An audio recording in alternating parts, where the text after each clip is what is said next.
Boom, what up, Palco, Garen only here. Today I'm here to tell you about the absolute monstrosity that is Garen from Demoglio and his impact on the poor lives of your opposing solo queue players. People are worried about Garen's current power level because of all of the item nerfs, but fear not, I am coming with a brand new build that will save your inflated Garen one-trick LP from drying up like Africa. I already have a 70% win rate out of 30 games on the new split, and I'm quickly Giga Turbo climbing with this new build that is literally the same build as last split with a few changes. For one, Boots of Swiftness became infinitely mega stronger because of the nerfs to Berserker's Greaves and the nerfs to other move speed items in general, while Boots of Swiftness was left untouched. This caused Swifties to be way more valuable for Garen, and the difference of having them was way bigger than before. Immortal Shield Bow is also the new Starix gauge, since it was also untouched and doesn't have the lifesteal on it anymore, while also having the same shield size of Starix now and having a 90-second cooldown instead of a 120-second cooldown. It also costs 200 less gold. So since we know why Garen's items are still strong, what should we build? Well, it really depends on the game. Generally, it's safe to stick to a core of Stridebreaker, into Phantom Dancer, into LDR or Mortal Reminder, into Immortal Shield Bow, into Infinity Edge or Deadman's Plate. You can also go other items earlier, such as LDR or Mortal Reminder second versus a tank or a bruiser. Phantom Dancer is generally better second against squishier targets like a Vayne top or Cannon top. The Shield Bow goes wherever Starix would typically go, 4th or 5th item. For your boots, you won't always want to rush Swiftness boots in laning phase, so it's important to think about that in your matchup. Sometimes you might want to go it later. Boots of Swiftness can be good to rush versus a champion like Vayne or Varus, or even against Renekton if you already have a little bit of AD. But generally you want to buy your tier 2 boots after your Stridebreaker. The other two options are Ionian Boots of Lucidity and also Plated Steel Caps. Ionian Boots of Lucidity are good against champions like Jarvan, who will R you, and you need flash every single time or else you're gonna die. And the Plated Steel Caps are good versus heavy AD team comps and champions that are like Tryndamere, you know, that you need to survive. Now that we got the Giga OP items covered, what are the best runes? I like to stick with Phase Rush the most since it is the most consistent rune to be taking while also still having some early game utilization for trading patterns. Conqueror is a great option if you're experienced on Garen and you feel like it would be good in that matchup for some early game lane dominance. You generally never want to take a rune based on the composition of the enemy team, mostly for your lane since it is the most important part of the game. For the summoner spells, it is really matchup dependent. Generally, Flash Ignite will be Garen's go-to since he lacks damage in the early game, and this makes up for it versus melee champs the most. Flasher Ghost TP is better versus ranged top lane champions that generally give you 0 angles to get kills, and your goal is to get a Stridebreaker power spike ASAP since it allows you to collect extra waves and prevent yourself from being dove. Now I'm going to cover one of the most important parts of Garen, activating Phase Rush. This rune turns Garen into an annoying little mosquito that just pokes and runs out whenever he uses it properly, so it's good to know how to use it. So here we are in the practice tool. I have Phase Rush here, and I'm going to go over some quick ways of activating the rune. The most optimal way to do it really depends on the situation. So for example, I'm going to go over the most basic way. First of all, in laning phase, you're usually like, level 1 to 3.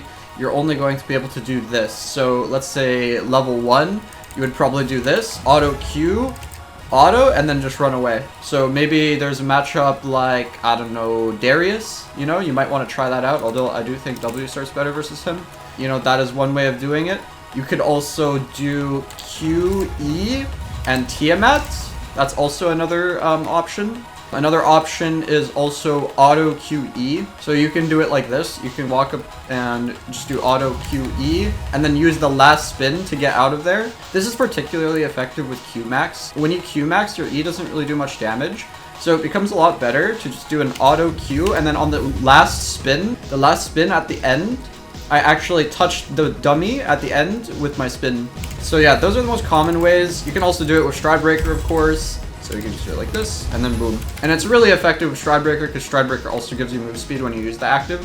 You can also do E into auto Q. That's also fine. It depends on the matchup really when you're going to use it like this. You just need to try out all the different variations of activating Phase Rush. like that. E, stride, Q, that's also an option. Generally, you always want to use phase rush backwards, by the way. You always want to run away. Very important you do, because you don't want to dig yourself a deeper hole when your cooldowns are down, right? Because these are pretty long cooldowns that you're spending when you do this. So you just basically got to run away right after. That's the point of phase rush. Another quick tip is Garen's R gives vision when he casts it. So this is just kind of like a quick, like one trick pony type of, you know, tip. Whenever you're playing against champions like Talon or LeBlanc, whenever you are, if you can see that there's like the little like goggles or whatever, like eyes, like above the dummy. And you see, that means that there's true vision over them. So basically, even if Talon or LeBlanc goes invisible, so LeBlanc passive or Talon R, or even Shaco Q when he like dashes, if you are, you're always going to be able to see where they go. So like, let's say you land your silence on Talon, right, or LeBlanc. You land your silence and you're spinning on them, and then maybe your R doesn't actually kill them, right? Like, let's say you didn't do enough damage to kill them with the R. If you are right at the end of your silence, and you'll see exactly where they're going as soon as they use their invisibility ability, and then you can get a last auto attack. It can be better because if they go invisible and you don't R them, then you can't R them to begin with. Now that we have gone over some more basic information, let's get into the Super Giga Garen technology. Requires massive brain cells. The ability order for Garen is always different depending on the game. I can't give the ability order for every matchup in this video, but I can make it easier for you to make the decision yourself. Putting points into the spinner ability makes sense, since Garen is the supreme Beyblade champion, but sometimes he is unable to use it effectively in a large variety of matchups. In this lane against Vera's top, it would not make any sense for me to max E since I would not be able to reach him with it. Yes, Emax does do a total higher amount of DPS, but if you cannot hit the ability, it does 0 damage in reality. This is why putting points into Q can be powerful on Garen. It allows you to reach your target since the movement speed duration increases with each level and allows you to not get kited. Plus, the Q ability is undodgeable, so there's basically no way to outplay it. Whoa, wait a second. Garen, the skillless, skill-shotless, brain-dead noob champion, has a dodgeable ability? Well, yes, my friends. In my humble opinion, Garen's spin, in fact, has counterplay. The reason why I bring up Qmax in the first place is because Garen's spin has too many responses in a lot of scenarios. Champions like Fiora can use her Vital passive to gain move speed to run out of your spin. She can also reduce your move speed with her parry. Vayne can condemn you backwards. Aatrox can dash backwards. Camille gains move speed with her Q to run out of the spin. Yone gains move speed with his E, and the list continues. Obviously, in these kinds of matchups, it can be hard to pull off Emax gameplay. However, it is still doable if you have good movement mechanics. Garen's spin has a larger radius than all melee champions' attack ranges, so it can be good to abuse the range if the matchup allows for you to max E and outspace your opponent by predicting their movement, so you can keep the edge of your spin on them while taking 0 damage in return. Now onto the hardest part of Garen, his laning. Garen is quite a weak champion in the early game since his cooldowns are so long, and the damage of his E and Q aren't high enough to make up for it. It is possible to play aggressively early as Garen in some matchups, but for the most part you want to focus on hitting every single CS since Stridebreaker is Garen's win condition in most games. It's important to build your matchup knowledge as you play, so you can know how and when you win or lose a matchup. For new Garen players, I recommend just maximizing CS and trading on obvious timers, when W and phase rush are up with auto QE for example, but there are a lot of limits to learn on Garen. It's important to keep a mindset of, I'm going to give something now to gain something later. You can definitely give some CS in the laning phase, but try to hit every single free CS, especially the ones that are under your tower, since those are the ones that you're going to always get. Unless you're versus a ranged top! Yay!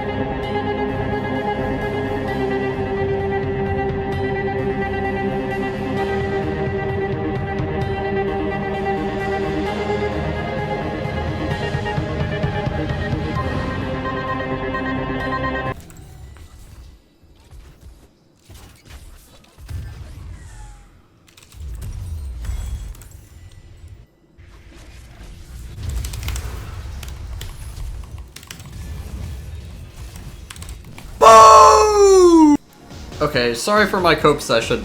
It is just a little frustrating to play versus ranged champions as Garen. For the most part, you need to give even more CS and play for your Stridebreaker power spike even more since it is your one saving grace. As I showed earlier, you can use teleport to create an advantage in the lane by hostaging the enemy ranged top player in lane, since they usually never run teleport, and this allows you to farm a lot easier so it has some counterplay. In this clip, I have Swiftness Booch advantage plus Q-Max against Vayne, so I'm able to poke her for a little bit of damage, not doable versus Teemo because he blinds her Q, but I must emphasize how important it is to have 0 deaths and to farm well. Another quick tip I'll give is a little proxy tutorial. Garen proxies very well since he has good wave clear and great escape options with his movement speed runes. So an important question to ask is, when should I proxy? Proxying is generally good when the enemy top champion gets outscaled by you and if they're also hard to interact with.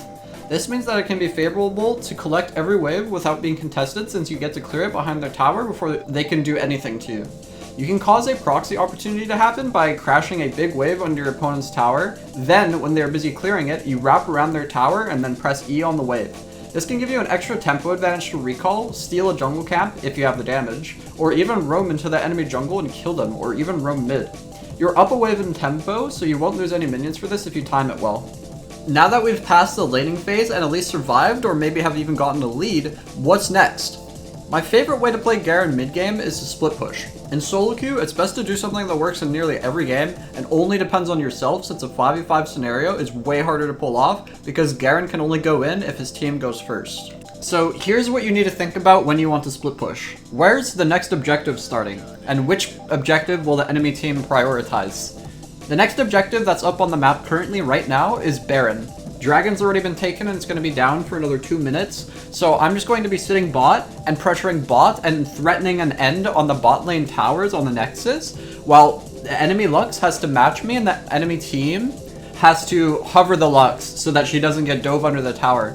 If the Lux makes one small misstep, she just gets one shot under the tower because I'm so fed at this point that I can pretty much just Fortnite one-shot her, and then the enemy team has to respond, and then if they do respond, then my team gets Baron, and if they don't respond, I end the game. So that's basically like the main logic. So you just gotta be fishing, looking at the map, making sure nobody's gonna collapse on you. You gotta have very good map awareness to make this work. And then the moment you see the whole enemy team topside, you play for a kill on the Lux, or whoever's gonna be matching you, right? Typically a squishier top laner or whoever. Sometimes if you're against a tankier champion, it's gonna take longer to poke them down. But if you find one angle to basically just one-shot them under the tower, you should always take it. As soon as I see it right here, boom, I go in right away. And I saw that the enemy team was hovering topside, so I was able to get away from doing this for free. Again, another example versus Varus top this time. Varus is a little bit of a tankier champion, so I had to actually get rid of his barrier, plus take away like half his HP in order to set up the dive. And again, I'm just looking at the map, I'm making sure no one's gonna rotate on me, and I'm waiting, I'm healing up, and I'm waiting for my R to come up. So I wasn't able to kill him anyway, because I didn't have R, but I just wanted to poke him out so that it's very easy to do it on the next rotation of abilities. And so I got his barrier out this time, and I should be able to actually just one-shot him under the tower here, and you'll see I will be able to just go in right away. I saw that where the enemy team's location was, so I knew I was safe to do this, and boom, I'm out, and I get the kill. And this is super OP, because now the enemy team, oh yeah, I like barely get away here. The enemy team is now just going to lose like so much tempo on the match since they're all sending all of their movement, like all of their priorities to top lane. And so that eases up the game for my team immensely. So that's about it, gamers. I really hope you enjoyed this guide. I had a lot of fun making it. Let me know if you have any questions in the comments, and yeah, that should be it. I'll see y'all later. Good luck spinning.